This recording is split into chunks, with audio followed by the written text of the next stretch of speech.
Two Afghan illegal immigrants who raped a child in a park are living a life of luxury in a cushy youth prison. The two Afghans brutally dragged a 15-year-old girl into the bushes and raped her. 6:50 p.m., Leamington Spa. Inside a town park, two illegal migrants, Jan Jahansban, Israel, surrounded a lone girl. 8 seconds later, she was dragged into the bushes. The unthinkable happened just 20 seconds in. She screamed in terror, only for the second attacker to clamp his hand over her mouth.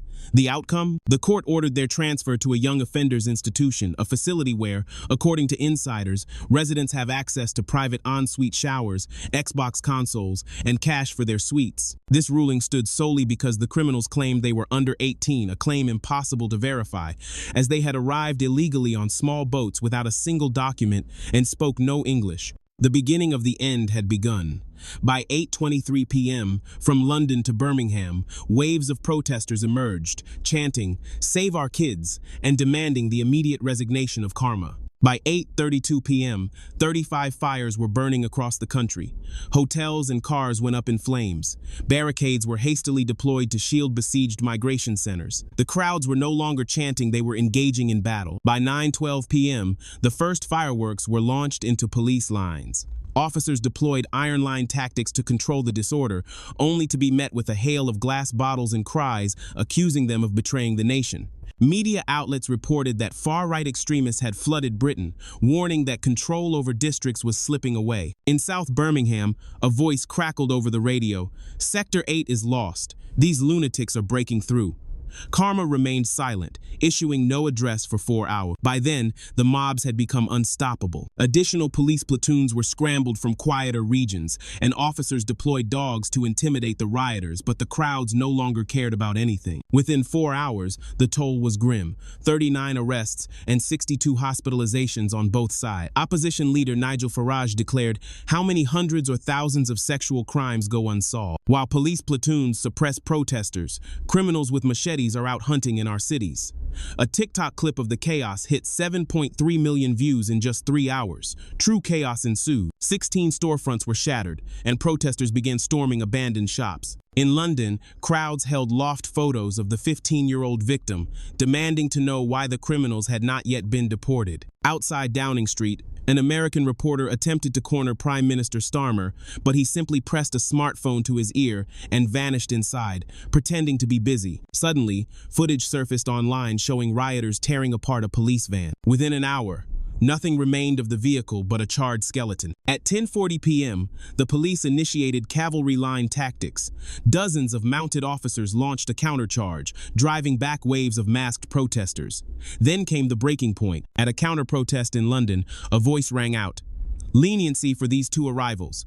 We must consider the cultural background of those who committed the sexual assault."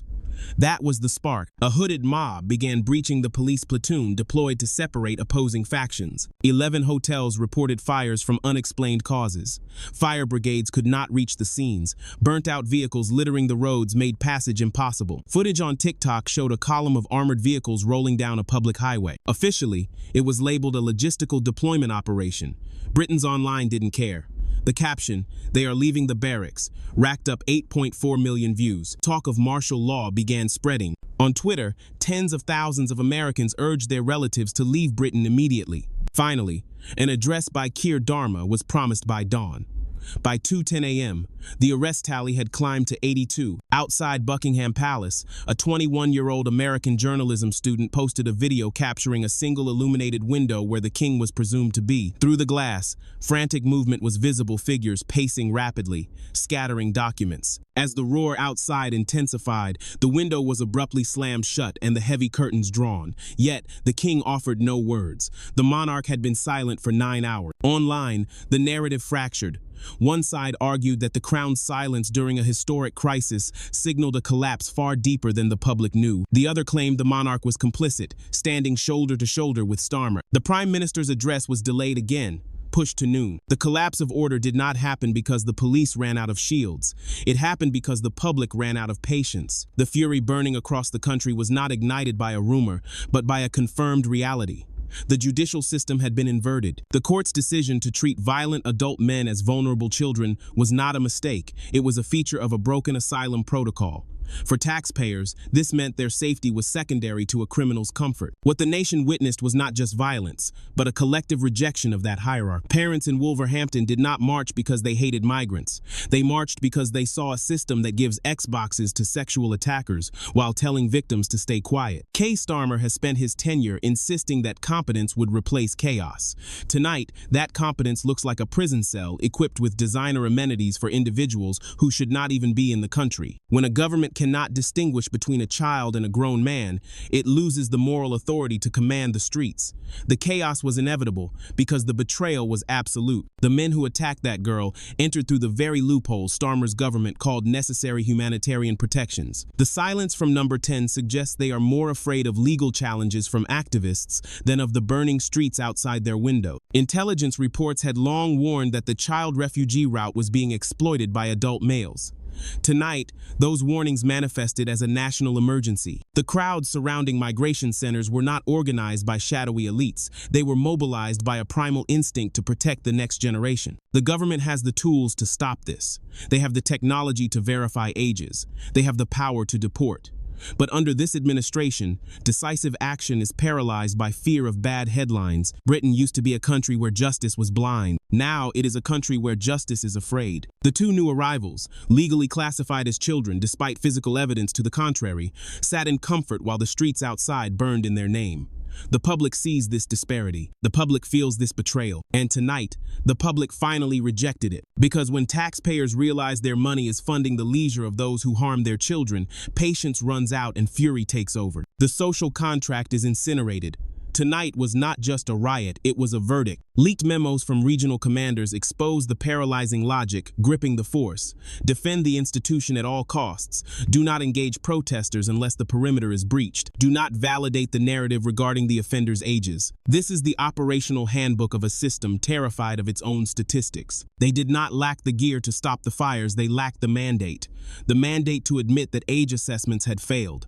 The mandate to prioritize the victim's justice over the offender's rights. When police enforce a lie because their leadership prioritizes international reputation over domestic safety, a country stops being governed. It starts being occupied by its own bureaucracy. Critics declared that Britain is now being managed by a government paralyzed by the fear of being called intolerant.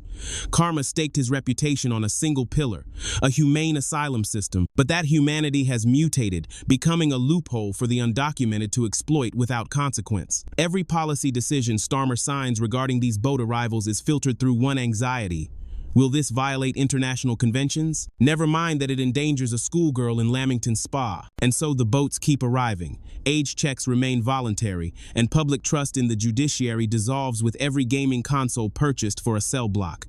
Starmer calls it due process. The crowd calls it surrender. The fear is not just in the cabinet room, it is in the courtroom. The government will prosecute a radical nationalist for a Facebook post, but it will house criminals in luxury after a rape conviction. Your taxes are mandatory, but their background checks are optional. This hypocrisy divides a nation faster than any economic crisis. Tonight, the paralysis was not in the mob, it was in the ministers who let them in.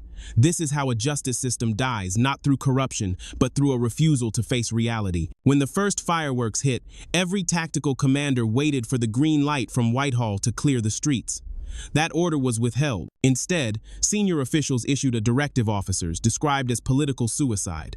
Contain the unrest. Protect the facility's anonymity. Do not discuss the inmate's status unaccompanied minors. That is the bureaucratic shield now used to protect men who drag teenagers into bushes.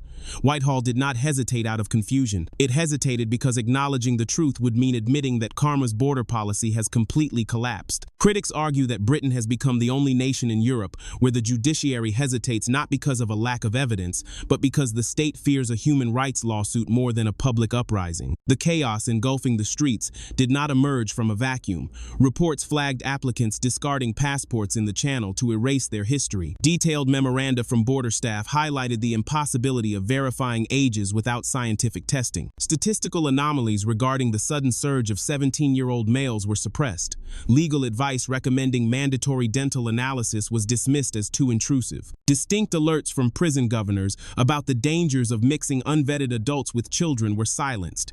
Every Every single red flag was marked politically sensitive. Meanwhile, a teenage girl is scarred for life. Parents are terrified to let their daughters walk in public parks, and taxpayers are footing the bill for video games and suites for the men responsible. A government that prioritizes the comfort of the criminal becomes a government that abandons the victim. This is how a democracy loses legitimacy, not in a single day, but through thousands of bureaucratic capitulations. Ministers can deflect blame. The Prime Minister can issue denials.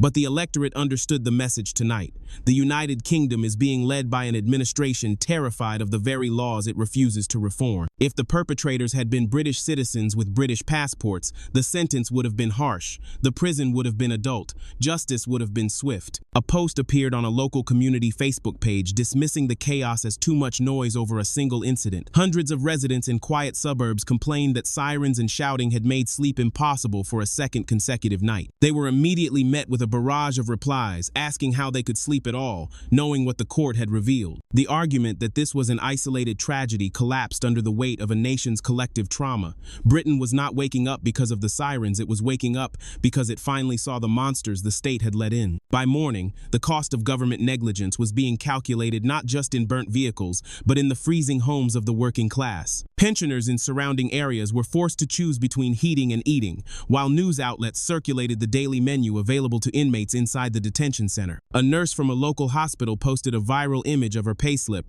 noting she earned less in a month than the estimated weekly cost of housing the two offenders in their specialized unit. The injustice had transcended the crime itself. It had become a visceral economic insult to every tax-paying citizen. Small business owners stood amidst the debris of their livelihoods, realizing that their insurance policies contained specific exclusion clauses for civil insurrection.